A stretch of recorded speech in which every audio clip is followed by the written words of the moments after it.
नमस्कार दोस्तों, स्वागत है आप सभी का आपके अपने YouTube channel GK search engine पर। तो दोस्तों, आज के इस वीडियो में हम रिव्यू करने वाले हैं लाइब्रेरियन ग्रेड 2 एग्ज़ाम के बारे में। जी हाँ, जो 16 फरवरी को लाइब्रेरियन का एग्ज़ाम हुआ है उसमें राजस्थान करंट अफेयर्स के कौन कौन से क्वेश्चन पूछे गए थे उन सभी को हम इस वीडियो में डिस्कस करने वाले हैं। तो जीके के पेपर में राजस्थान करंट अफेयर्स के कौन कौन से क्वेश्चन आए थे, आइए देखते हैं। जो क्वेश्चन पूछा गया था जीके के पेपर में राजस्थान करंट अफेयर से रिलेटेड, ये बहुत ही ओल्ड क्वेश्चन है। इसमें राजस्थान की 14वीं विधानसभा के अध्यक्ष यानी प्रोटेम स्पीकर कौन थे उसके बारे में पूछा गया है। यहाँ 14वीं विधानसभा में जो प्रोटेम स्पीकर थे वो थे प्रद्युमन सिंह, यानी कि 3 नंबर ऑप्शन इसका बिल्कुल सही है। 14वीं विधानसभा में प्रद्युमन सिंह जो प्रोटेम स्पीकर थे। 15वीं विधानसभा में आप सभी को पता है गुलाब चंद कटारिया प्रोटेम स्पीकर थे। और 16वीं विधानसभा में प्रोटेम स्पीकर कालीचरण सराफ को बनाया गया था। तो ये आप नंबर ध्यान रखिएगा, नेक्स्ट टाइम भी ये एग्जाम में क्वेश्चन पूछा जा सकता है। 16वीं विधानसभा के है कालीचरण सराफ। तो 14वीं विधानसभा, जी हाँ, 14वीं विधानसभा के प्रोटेम स्पीकर प्रद्युमन सिंह। गुलाब चंद कटारिया 15वीं विधानसभा के प्रोटेम स्पीकर थे। प्रोटेम स्पीकर जो विधायकों को शपथ दिलाता है। जब विधानसभा अध्यक्ष की जब तक नियुक्ति नहीं होती है, जब तक उसको शपथ नहीं दिलाई जाती है, तब तक जो अन्य विधायकों को शपथ दिलाने का कार्य है वो प्रोटेम स्पीकर ही करता है। तो 14वीं विधानसभा के प्रोटेम स्पीकर प्रद्युमन सिंह थे। नेक्स्ट है, राजस्थान के मुख्य सचिव को पहचानिए जो बाद में भारत के नियंत्रक एवं महालेखा परीक्षक बने थे। यहाँ दोस्तों, नियंत्रक एवं महालेखा परीक्षक बने थे राजीव महर्षि, जो राजस्थान के मुख्य सचिव भी रह चुके हैं और साथ ही साथ बाद में इनको भारत का नियंत्रक एवं महालेखा परीक्षक बनाया गया था। यानी कि 3 नंबर ऑप्शन इसका बिल्कुल सही है। ये भारत के 13वें नियंत्रक एवं महालेखा परीक्षक के रूप में काम कर चुके हैं राजीव महर्षि। साथ ही साथ ये राजस्थान के मुख्य सचिव भी है। तो इस प्रकार के क्वेश्चन भी पूछे जा सकते हैं, बहुत ही शानदार क्वेश्चन पूछा गया था। नेक्स्ट है, हाल ही में अक्टूबर 2024 में केंद्रीय मंत्रिमंडल ने राजस्थान और पंजाब के सीमावर्ती क्षेत्रों में 2280 किलोमीटर लंबी सड़कों के निर्माण के लिए अनुमति प्रदान की थी। इस निर्माण के लिए निवेश की राशि क्या है? तो इस निर्माण के लिए जो निवेश की राशि है वो 4406 करोड़ रुपए है। यानी कि 3 नंबर ऑप्शन इसका बिल्कुल सही है। यहाँ इसके माध्यम से जो सड़क और दूरसंचार संपर्कता, पेयजल वितरण, स्वास्थ्य एवं शिक्षा की सुविधा पर बड़ा प्रभाव पड़ेगा और साथ ही साथ सुगम परिवहन निर्माण हो सकेगा। जो सीमावर्ती क्षेत्रों में 2280 किलोमीटर लंबी सड़कों का निर्माण होगा और इसके लिए 4406 करोड़ रुपए का बजट है वो स्वीकृत किया गया है केंद्रीय मंत्रिमंडल के द्वारा अक्टूबर 2024 में। तो ये क्वेश्चन भी अक्सर हम क्लास में पढ़ते थे। नेक्स्ट जो क्वेश्चन पूछा गया था सितंबर 2024 से, यहाँ सितंबर 2024 में राजस्थान की अनुया प्रसाद ने हनोवर जर्मनी में आयोजित द्वितीय विश्व बधिर यानी वर्ल्ड डेफ शूटिंग चैंपियनशिप, इसमें एक स्वर्ण पदक जीता था। वह स्वर्ण पदक उन्होंने कौन सी कैटेगरी में जीता था? तो ये बहुत ही शानदार क्वेश्चन पूछा गया था। अनुया प्रसाद ने स्वर्ण पदक जीता था और इन्होंने जो महिलाओं की 10 मीटर एयर पिस्टल स्पर्धा में यह स्वर्ण पदक जीता था। यानी कि 4 नंबर ऑप्शन इसका बिल्कुल सही है। अनुया प्रसाद ने यूक्रेन की खिलाड़ी को 0.1 अंक से हराया। अनुया प्रसाद ने कुल 232.2 अंक बनाए थे, जबकि जो यूक्रेन की खिलाड़ी ने 232.1 अंक, तो मात्र 0.1 अंकों से अनुया प्रसाद इसमें विजयी हुई थी महिलाओं की 10 मीटर एयर पिस्टल स्पर्धा में। जी हाँ, एयर पिस्टल स्पर्धा में इन्होंने खिताब जीता है। और अनुया प्रसाद की अगर बात करें तो अनुया प्रसाद ये राजस्थान से है और ये दूसरी विश्व बधिर चैंपियनशिप जिसमें अनुया प्रसाद ने एक गोल्ड मेडल जीता है। तो एयर पिस्टल स्पर्धा महिलाओं की 10 मीटर। नेक्स्ट जो क्वेश्चन पूछा गया था, राजस्थान में अक्षय ऊर्जा के क्षेत्र में 3 लाख करोड़ रुपए के निवेश के लिए राजस्थान सरकार और किस देश के मध्य 22 अक्टूबर को एमओयू किया गया था? तो अक्टूबर से काफ़ी सारे क्वेश्चन पूछे गए थे। तो अक्टूबर में अगर बात करें तो एक एमओयू हुआ था अक्षय ऊर्जा के क्षेत्र में, वो हुआ था राजस्थान और यूएई के मध्य। यानी कि 1 नंबर ऑप्शन इसका बिल्कुल सही है। 3 लाख करोड़ रुपए का ये एमओयू हुआ था जिसमें सौर ऊर्जा, पवन ऊर्जा और हाइब्रिड ऊर्जा में 60 गीगावाट क्षमता सहित अक्षय ऊर्जा परियोजनाओं में ये 3 लाख करोड़ रुपए का निवेश है वो यूएई के द्वारा किया जाएगा। तो इसके लिए समझौता किया गया था।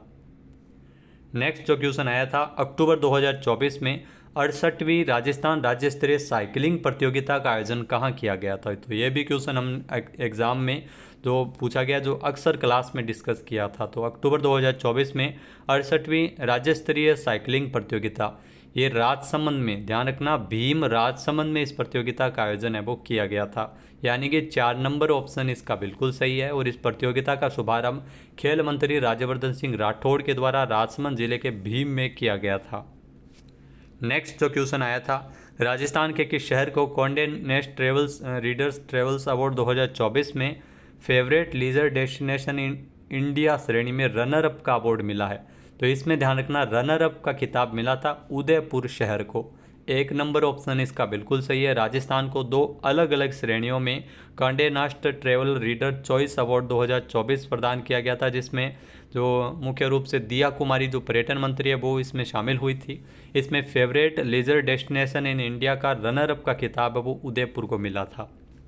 नेक्स्ट है, सितंबर 2024 में किस लेखक को राजस्थानी साहित्य की असाधारण सेवा के लिए दीपचंद जैन साहित्य पुरस्कार, जी हाँ इस प्रकार के क्वेश्चन भी एग्जाम में पूछे गए हैं, जिसमें राजस्थानी साहित्य की सर्वश्रेष्ठ सेवा के लिए साहित्यकार पद्मश्री अलंकरण से सम्मानित उदयपुर के डॉक्टर चंद्र प्रकाश देवल, यह भी क्वेश्चन बहुत ही शानदार है जो पूछा गया था। चंद्र प्रकाश देवल को दीपचंद जैन साहित्य पुरस्कार मिला है। चंद्र प्रकाश देवल को दीपचंद जैन साहित्य पुरस्कार दिया गया, जबकि जो नौहर की है डॉक्टर कीर्ति शर्मा को उनकी बात एक रात के लिए जो बागला साहित्य पुरस्कार मिला है।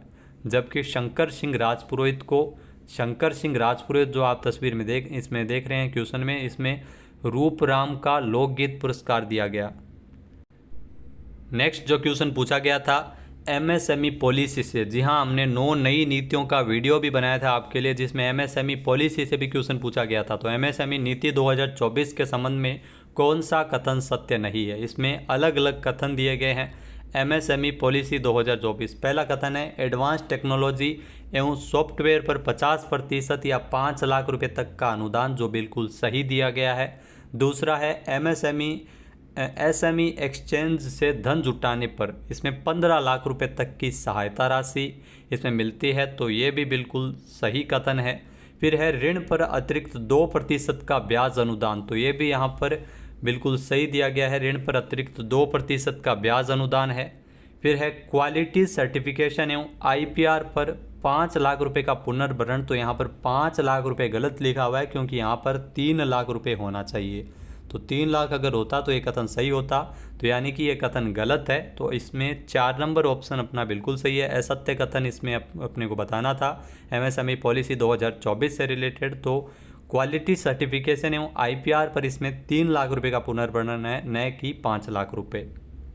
नेक्स्ट है 3 दिसंबर को अंतर्राष्ट्रीय दिव्यांगजन दिवस के अवसर पर राष्ट्रपति द्रौपदी मुर्मू द्वारा राजस्थान के कौन से 2 जिलों को राष्ट्रीय दिव्यांगजन सशक्तिकरण पुरस्कार से नवाजा था? तो इसमें ध्यान रखना राजस्थान के 2 जिलों को ये पुरस्कार मिला था, जिसमें सलूम्बर और डूंगरपुर, इन दोनों जिलों को राष्ट्रीय दिव्यांगजन सशक्तिकरण पुरस्कार 2024 से अंतर्राष्ट्रीय दिव्यांगजन दिवस के अवसर पर दिया गया। अगला जो क्वेश्चन पूछा गया था 12 दिसंबर 2024 को, तो मुख्य रूप से आपने देखा होगा कि सितंबर, अक्टूबर, नवंबर, दिसंबर, इन 4 महीनों के जीके के क्वेश्चन बहुत ज़्यादा पूछे गए थे। 12 दिसंबर 2024 को मुख्यमंत्री रोजगार उत्सव एवं युवा सम्मेलन 2024 का राज्य स्तरीय समारोह किस शहर में आयोजित किया गया था? तो इस समारोह का आयोजन है वो राजस्थान के जोधपुर में हुआ था। जी हाँ, जोधपुर में इस समारोह का आयोजन किया गया था। मारवाड़ इंटरनेशनल सेंटर जोधपुर में ये 12 दिसंबर को ये मुख्यमंत्री रोजगार उत्सव आयोजित हुआ। इसी अवसर पर सीएम भजनलाल शर्मा द्वारा कई महत्वपूर्ण योजनाओं की भी इसमें शुभारंभ किया गया था, जिसमें राजस्थान टारगेट ओलंपिक पोडियम योजना का भी शुभारंभ इसी दिन किया गया। नेक्स्ट है पैरा शूटिंग में उभरता हुआ एक सितारा राजस्थान की मोना अग्रवाल के बारे में निम्नलिखित कथनों पर विचार कीजिए। तो इसमें अपने को मोना अग्रवाल के बारे में कथन दिए गए हैं। पहला है कि उन्होंने साल 2024 में पैरालंपिक में 50 मीटर एयर राइफल SH1 स्पर्धा में कांस्य पदक जीता। यहाँ तक तो सही है, लेकिन जो 50 मीटर एयर राइफल SH1 स्पर्धा लिखी है ये गलत है, क्योंकि मोना अग्रवाल ने 50 नहीं जबकि 10 मीटर एयर राइफल SH1 स्पर्धा में कांस्य पदक जीता था। तो यहाँ पर पहला कथन जो गलत हो गया। दूसरा है मोना अग्रवाल के बारे में कि इन्होंने कप्तान के रूप में साल 2019 में महिलाओं के लिए पहली राष्ट्रीय सीटिंग वॉलीबॉल चैंपियनशिप में राजस्थान को गोल्ड मेडल दिलाया, जो बिल्कुल सही है। यहाँ इन्होंने जो राजस्थान को राष्ट्रीय शूटिंग वॉलीबॉल चैंपियनशिप में गोल्ड मेडल दिलाया था कप्तान के रूप में 2019 में, तो बिल्कुल सही है। फिर उन्होंने अपने चौथे अंतर्राष्ट्रीय आयोजन में स्वर्ण पदक जीता था और पैरालंपिक कोटा हासिल किया था, तो ये भी बिल्कुल सही है। जी हाँ, इन्होंने जो चौथे अंतर्राष्ट्रीय आयोजन में स्वर्ण पदक जीता और पैरालंपिक का कोटा इन्होंने हासिल किया था, तो ये भी बिल्कुल सही है। इन्होंने साल 2024 के WSPS पैरा शूटिंग विश्व कप में स्वर्ण पदक जीतकर पेरिस पैरालंपिक का कोटा हासिल किया। साल 2024 में इन्होंने अर्जुन पुरस्कार भी इनको मिल चुका है। तो यहाँ पर बी और सी ये दोनों ही कथन सही है, तो केवल कथन बी और सी ही सही है, यानी कि 4 नंबर ऑप्शन इसमें बिल्कुल सही है मोना अग्रवाल के बारे में। नेक्स्ट जो क्वेश्चन आया था, हरिभाऊ कृष्ण राव बागड़े जो राजस्थान के राज्यपाल है वर्तमान में, इन्होंने राज्यपाल का पदभार ग्रहण कब किया था? तो हरिभाऊ कृष्ण राव बागड़े ये 31 जुलाई 2024 से राजस्थान के राज्यपाल के रूप में काम कर रहे हैं, यानी इन्होंने पदभार 31 जुलाई 2024 को ग्रहण किया था, यानी कि 1 नंबर ऑप्शन इसका बिल्कुल सही है। तो दोस्तों ये क्वेश्चन थे जो लाइब्रेरियन के एग्ज़ाम में राजस्थान करंट अफेयर्स के क्वेश्चन पूछे गए थे, तो इनकी जल्दी ही आपको टेलीग्राम पर इसमें क्विज़ के माध्यम से भी प्रोवाइड करवाए जाएंगे। तो जय हिंद, जय भारत, जय राजस्थान।